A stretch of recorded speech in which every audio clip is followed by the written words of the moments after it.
Kapolda Sulawesi Selatan Irjen Rusdi Hartono bersama jajaran memantau arus mudik 2025 dari udara dengan naik helikopter AW169.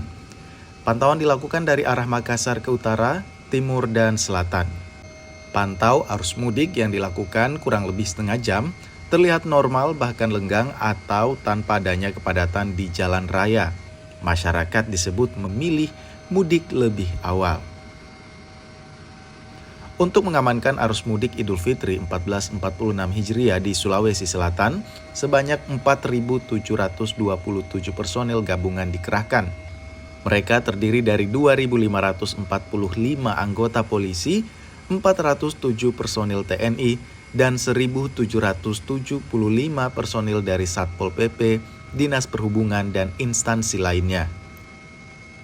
Di Kota Makassar khususnya sudah mulai agak sepi, agak lengang jalan. Ini dimungkinkan masyarakat di Kota Makassar sudah mulai mudik ke daerah masing-masing, ya, kabupaten kota yang ada di sekitar Sulawesi Selatan.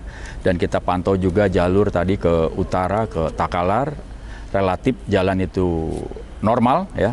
Dan mudah-mudahan ini tanda-tanda baik, ya. Idul Fitri pada tahun 2025 ini bisa berjalan dengan aman dan damai, aktivitas masyarakat di jalan juga bisa terkendali dengan baik. Sebanyak 102 pos juga didirikan yang terdiri dari 60 pos pengamanan, 7 pos pelayanan, dan 25 pos terpadu. Arif Tirtana, Kompas TV Makassar.